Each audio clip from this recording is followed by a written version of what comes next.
Hello， 大家好，我是怡言，今天来更新960、1365、1093、1175、1534，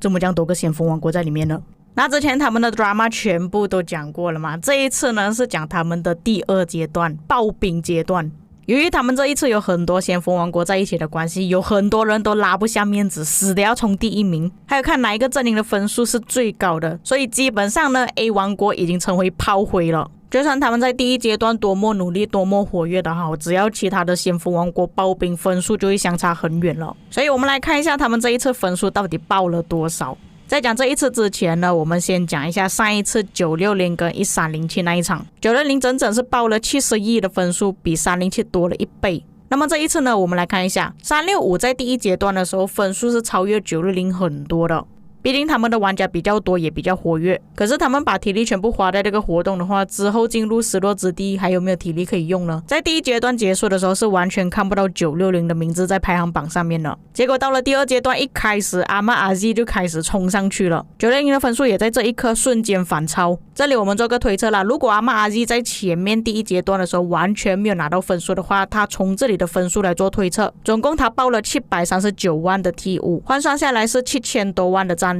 那你们不要以为这个分数就已经结束了，后面还有更精彩的。结果咪咪一个人，他2个账号直接爆到10亿战力。你们没有听错，他应该算是整个万国觉醒里面，不管是国际服还是陆服都好，唯一一个有2个10亿战力的玩家。现在你们就可以理解了，为什么我之前讲过1175本身这个王国是不出名的，出名在咪咪而已。他的分数是直接超越了 RZ。 我们来换算一下他这2个账号到底爆了多少兵，也是预设他没有打第一阶段的情况下，总共爆了1170万的兵。可是这个计算只是一个账号而已，第二个账号也是1167万，2个账号加起来差不多2300多万了，平均一个账号爆了1.1亿。就是说他爆兵的数量呢，可能比一些玩家的战力还要来得更高，2个账号加起来等于2.3亿。在之前我不是有介绍过一个大佬吗？他在 KVK1 的时候已经6亿战力了，现在他又变成8.5亿战力。那时候他第二阶段最高的积分是 4.3亿，这里我又帮你们换算一下啦，他这里总共是爆了2161万的 T5， 总共2.1亿战力。也就是说假设咪咪呢，他这2个账号合起来的话，其实是可以超越他的。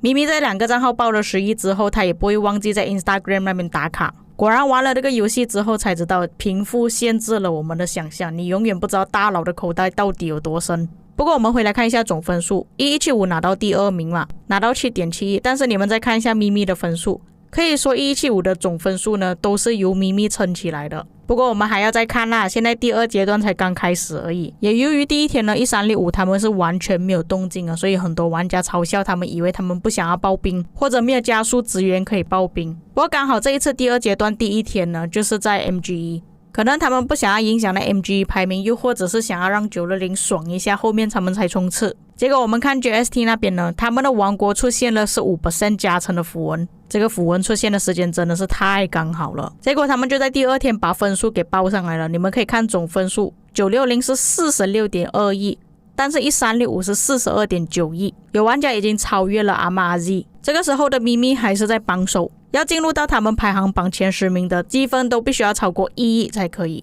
1亿积分是什么概念呢？差不多500多万的 T5， 5000万战力。这个时候我们看第2阶段剩下6个小时半的时间而已了，究竟是960保留在第1名呢，还是让1365超越他们呢？豹哥在第2天下午的时候发了这个通知，今天神庙的守护不准打，这已经可以确定他们要保留到最后一刻才来刨冰。并且我还收到消息，国服的一个大佬叫狗哥，他在960那边也有一个账号，他要在凌晨6点的时候刨冰，他说要把他账号里面全部加速给用完拿来刨冰。那我们来算一下这里的加速到底有多少，把这里所有的通用加速换算下来呢，总共可以换到29年，那我们算整数就算30年吧。他说要把这里所有的加速全部用完。在凌晨3、4点的时候 ，GST 1365已经超越了960，以47亿暂时领先。这个时候就轮到960最后的冲刺了。狗哥的账号也开始他的表演了。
到了最后，狗哥的账号加速呢并没有花完，最后我截图到的画面，他是剩下了3年的加速，不过后面他又有再爆一点点。那你们猜一下，他花了差不多接近27年的加速，总共爆了多少兵呢？他是直接超越了咪咪，拿到第1名了。在这个时候还剩下15分钟的时间，不少的大佬现在已经是用宝石在爆兵了。那你们可能凌晨时间都是在睡觉，你都不知道我们半夜多么激烈，每一秒都要去检查排行榜到底有没有刷新。从豹哥原本被压下去了， Avix 原本不在排行榜上面的都冲上来了。目前960的积分还是在59亿，1365原本的积分是50亿的，现在都已经追上来52亿。最后第2阶段结束了，第1名还是狗哥，第2、第3名依然是咪咪，第4名RZ，第5名豹哥，第6名 Avix， 第7名不会读第8 Joker， 第9空，第10哈山。要挤入前10名至少都要1亿积分，虽然他们这边分数已经很高了，但是还没有你 Hipstore 来的高。我这个列表就记录了这些玩家到底报了多少的积分，兵力等于多少的战力。这一次报到第1名的狗哥呢，他总共是升了 1.6 亿的战力，换算去 T5 的话，总共有1600万。这里的列表呢是记录到最少1亿积分。这里比较佩服的就是 RZ， 他是在最后一刻，真的是最后一刻才用宝石报上来了。那时候我看时间呢已经7点45分了，他还没有报战力，那时候的积分呢是 1.7 亿，他后面就直接冲到2亿了，真的是看到非常刺激啊！你们没有在现场没有办法体会。那你们看到这些大佬的爆兵之后呢，最开心的就是莉莉丝啦，而且他们这个已经不是在玩游戏了，是在比谁的身家更多不过在结束爆兵之后呢，960跟1365的分数很接近啊，有很大可能1365后面第3阶段比较活跃的话，960还是会被压下去，所以960要开始动起来了，小号全部叫起来，我们就看最后到底是谁拿第1名。以上就是本期内容，我们下期再见。